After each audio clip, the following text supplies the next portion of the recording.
Yesterday was nearly perfect. I realize if I wrote throughout the day and record the voiceover later at night, it's like going to an open mic. Recording my voice is equally uncomfortable as performing on stage.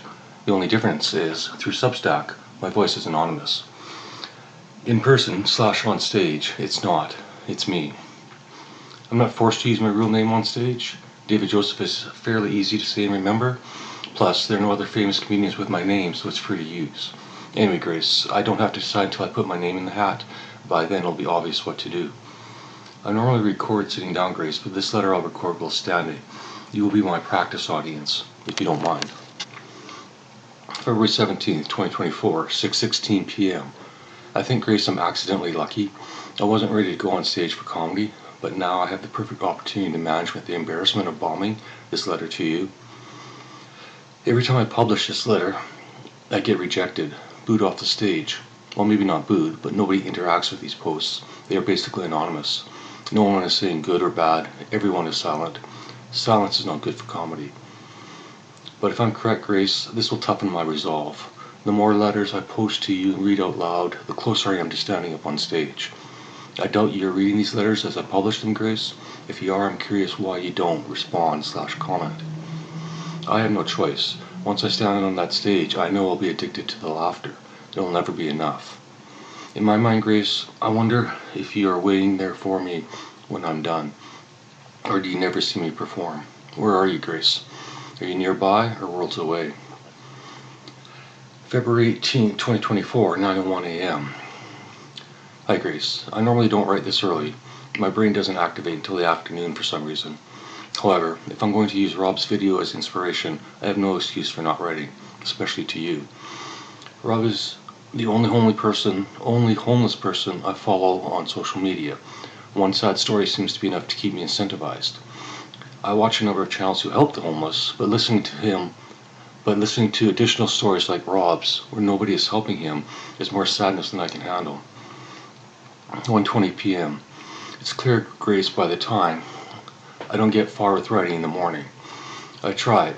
I'm determined to finish and publish this today, but I can't write when the lights are still off in my head. Sometimes, Grace, my consciousness wakes up but my body doesn't. I'm not talking about sleep paralysis, although I have experienced that as well. In those cases, my eyes were open, but I couldn't move my body no matter how hard I tried. I could feel it, but not move it. It's a horrifying experience, especially the first time, if you never had heard of the condition. Luckily, it only happened to me a few times. I hope it never happens to you, Grace. My situation now is, my mind, wakes up, I feel my body, and I can move it, but it feels like it wants to stay asleep, like it's not ready for me yet. Sometimes I'll move a toe or something to check there's no paralysis, but if my eyes are still closed, then I know I'm not in that state. The problem then, Grace, is time / incentive. Time is an issue because I'm not sleeping, because I'm not interested in lying in bed for 2 hours while my body finishes sleeping or whatever it's doing. I've learned if I turn on a podcast, I can stay in this half asleep mode and pay attention to the narrative. However, if I'm in writing mode like I am now, thinking about you in this letter day in and day out, I'm not interested in hearing other people's story on podcasts or wherever. I want to get up and write my own and finally find / meet you. I can force myself to wake up if needed. A cold shower and a walk to 7-Eleven for coffee will wake my body up, but not my mind. I still feel sluggish in the head. Or maybe I'm just dumb.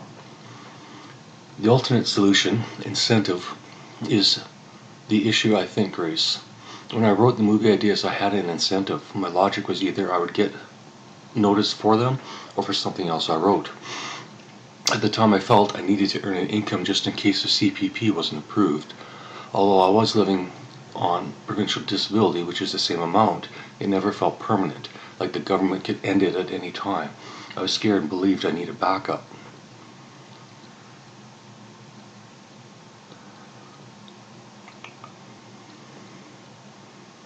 Sorry, 1 second.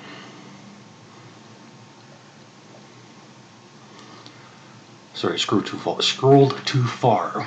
I'm not editing these audio recordings, Grace, as you could probably tell, because I can only really do it once, so deal with it. I was scared and believed I needed backup. Now I'm not scared, but I lost the incentive. This letter to you, Grace, will not get noticed because nobody knows who you are and I can't attract readers with it. It's only interesting for me now, and for you in the future. I suspect anyone reading this would assume it's just a joke or a writing exercise. It is not. One day, Grace, will meet and get to know each other, probably like normal people. However, if we meet, and I feel you are my Grace, I'll send you all of these letters unedited before we even start. It's your choice to read or ignore. I don't care, but I'll assume the Grace I know would at least skim these letters. Or if you're lazy, Grace, you can listen. In fact, I would suggest audio over my written words as I'm writing.